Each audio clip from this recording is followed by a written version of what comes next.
Охренеть.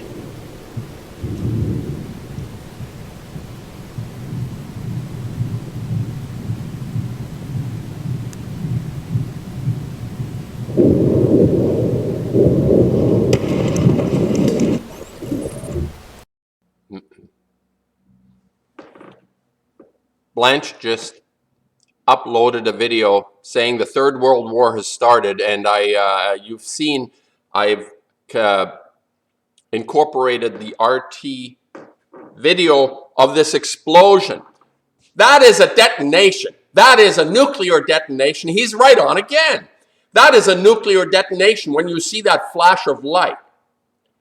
When you see whatever happened at this chemical plant, there's a flash with that mushroom thing, that whatever that was. This is not just an explosion. This is beyond whatever this was. This is a nuclear event. And what he's talking about, it's a desperate appeal. I can feel it in his presentation, a desperate appeal. And what I want to talk about in this video is that all life is predicated on hope. Predicated on hope. Think about it, people. I'm not interested in faith. There is a big difference between hope and faith. Faith has nothing to do with me. I have no faith in anything. I believe in myself. I believe in the people that are acting out of conscience. People of conscience. People who are going to do the right thing. They have within them this drive to do the right thing. This is what I believe in. I have no faith, but I have hope. However, this hope is being extracted and destroyed by what I call the culture of death. We live in the age of fission. And my free radicals, the art movement that I have started, and I have associated myself with Kevin Blanche, post-ignorance, and I've said that the free radicals will deliver post-ignorance. I don't know if I'm going to get a chance to see this through. We have, I said, a commitment from a museum here in Canada. Things are changing. I'm negotiating. It's not as easy, but the dates have changed, and this may change again. I am having a difficult time with people. I will update you exactly on it's happening. It's happening this year. It's been postponed somewhat. It's not in July, August. It's in November. And what I'm thinking is that we're in such perilous times. We are in perilous times. Just look at this video footage at the beginning.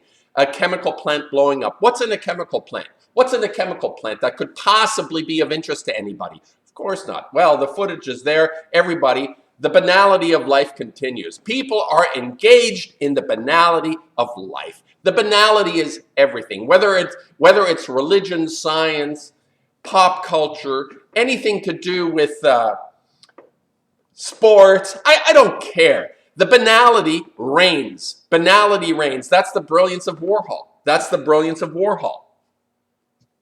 And this hope is being extracted. This hope in all of us. We all live because we have hope.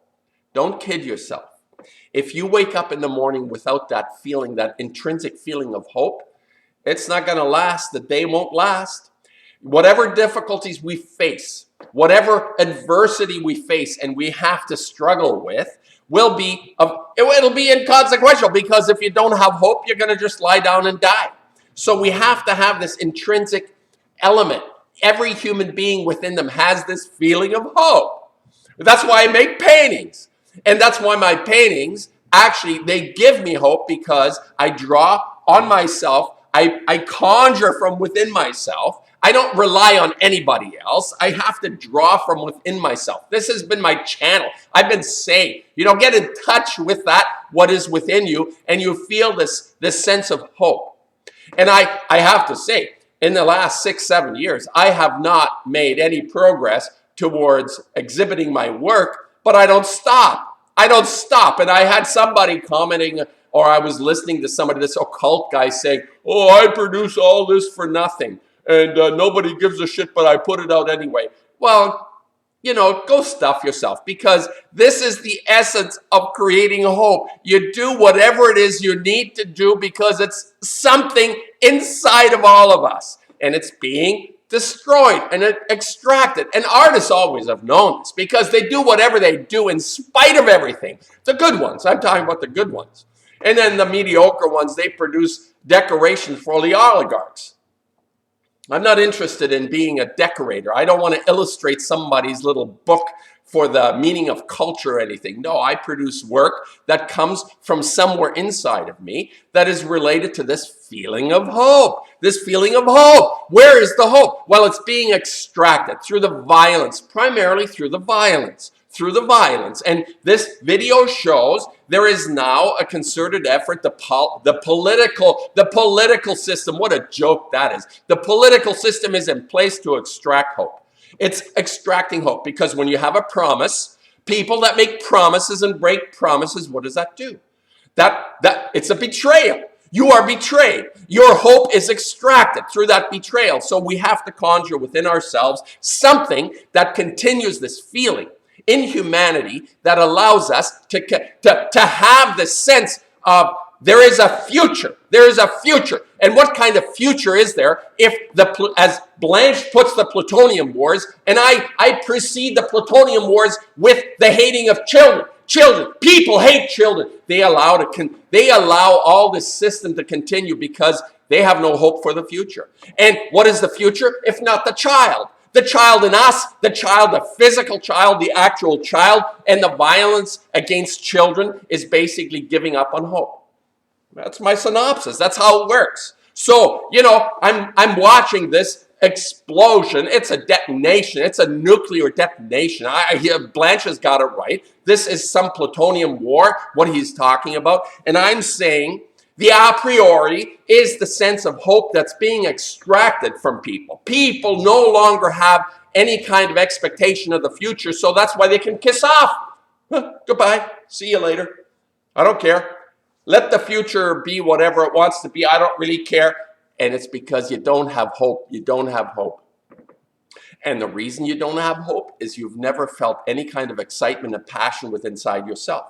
It's like what I'm trying to express on my channel. I make a painting. I regenerate this feeling of hope because I'm finding something in myself. And I have expectations of others to do the same, which gives me hope. The hope is being extracted to the point that this nuclear Armageddon, the age of fission, I have called this the age of fission. And the age of fission fundamentally is an attempt to extract all hope out of humanity by destroying life. There is no future. And that's how it works. So if I can't conjure up some kind of counter to this brutality, this degenerate culture that has accepted its fate towards death, the culture of death, another term that I've come up with, the culture of death. Well, actually, it was Pope Paul VI who did a dissertation on the culture of death. He called me the culture of death. People that don't conform with his ideas of how the world should be, which is hopeless, a hopeless world. Wait for that great being in the sky to come with the long beard, and he'll stand at the pearly gates and say, you little, I don't want you, get out of here. This is ultimately that religious hope that has no possibility of ever existing because nobody knows what happens afterwards. Nobody has ever come back. I've said this. Nobody knows what happens after we die. Nobody has come back. So don't listen to these charlatans. The hope is generated within each one of us. And this detonation, this is another nail in our coffin of hope because the violence is taking over. The plutonium is taking over. The age of fission, which started in 1938, has taken a foothold like you wouldn't believe.